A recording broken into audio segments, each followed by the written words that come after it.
Putra Nabi Ibrahim alaihissalam, Ismail, diangkat menjadi seorang nabi dan rasul ke-8 oleh Allah Subhanahu wa Ta'ala. Kisah Nabi Ismail merupakan asal mula dari ibadah haji dan kurban. Ismail adalah anak Ibrahim dengan istrinya Siti Hajar. Saat Ismail lahir, atas perintah Allah, Ibrahim membawa anaknya bersama Siti Hajar keluar dari Palestina. Mereka melewati padang pasir nan gersang menuju lembah berbukit yang dikenal sebagai Lembah Bakah. Lembah itu kini merupakan kota suci Mekah. Di lembah itu Ibrahim membuat tempat berteduh dengan makanan dan minuman seadanya. Ibrahim lalu kembali ke Palestina sambil terus berdoa untuk keselamatan Siti Hajar dan Ismail. Setelah berhari-hari di padang pasir, Siti Hajar kehabisan makanan dan minuman untuknya serta Ismail. Ismail kecil menangis kehausan ingin menyusu. Siti Hajar lalu berlari ke sana kemari mencari air untuk putranya. Dia berlari di antara dua bukit, Safa dan Marwah. Kisah ini menjadi asal mula rukun ibadah haji yang dikenal dengan sa'i atau berlari-lari kecil sebanyak 7 kali antara bukit Safa dan Marwah. Saat Siti Hajar kelelahan, dia mendengar suara yang memanggilnya untuk membawa Ismail ke tempat tersebut. Setibanya di tempat itu, Siti Hajar meletakkan Ismail yang kemudian menghentakkan kakinya. Dari hentakan kaki itu muncullah air jernih yang kini dikenal sebagai sumur Zam-Zam. Siti Hajar meminumkan air itu kepada Ismail. Sumber air itu membuat suku Jubur berbondong-bondong mendatangi lokasi tersebut. Dalam beberapa tahun, Lembah Bakah berkembang menjadi tempat yang ramai penduduk. Ismail dibesarkan oleh ibunya Siti Hajar di Mekah. Nabi Ibrahim yang tinggal di Palestina rutin berkunjung ke Mekah. Hingga Ismail menginjak usia remaja, Nabi Ibrahim menyampaikan bahwa ia mengalami mimpi buruk. Nabi Ibrahim mengatakan bahwa Allah memerintahkannya untuk menyembelih Ismail. Ibrahim lalu meminta pendapat Ismail.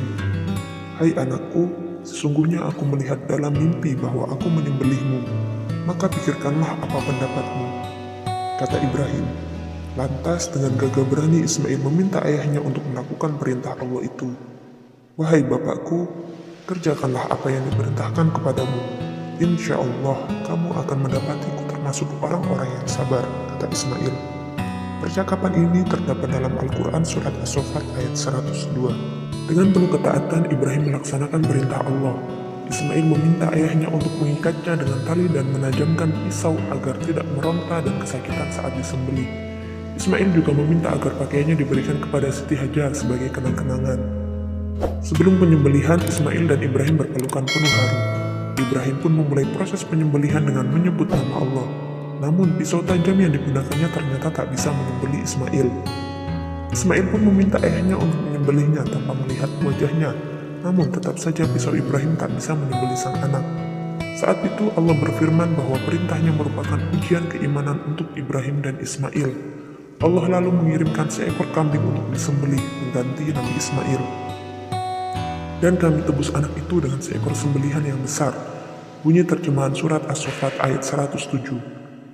Peristiwa penyembelihan ini merupakan asal mula ibadah kurban yang disunahkan atau sangat dianjurkan bagi orang yang mampu di hari raya Idul Adha. Saat Ismail beranjak dewasa, ia bersama ayahnya kembali mendapat perintah dari Allah untuk membangun Ka'bah di dekat sumur Zam-Zam. Ismail dan Ibrahim membangun Ka'bah dengan penuh doa. Allah lalu mengajarkan Nabi Ibrahim dan Ismail beribadah di Baitullah, yang kemudian menjadi asal mula ibadah haji yang terus dijalankan dari umat Nabi Ibrahim hingga Nabi Muhammad SAW. Keteladanan berbakti kepada orang tua menjadi hikmah penting yang dapat dipelajari dari kisah Nabi Ismail alaihissalam. Nabi Ismail adalah anak yang sangat berbakti kepada orang tuanya. Jika ingin mencari figur keteladanan, lihatlah Nabi Ismail, kata pengasuh Taman Belajar Al-Afiyah Ki Haji Wahyul Afif Al-Wafiqi kepada CNN Indonesia beberapa waktu lalu. Wahyul menyebut Nabi Ismail tidak menghakimi atau mempertanyakan perintah Allah yang diberikan kepada orang tuanya.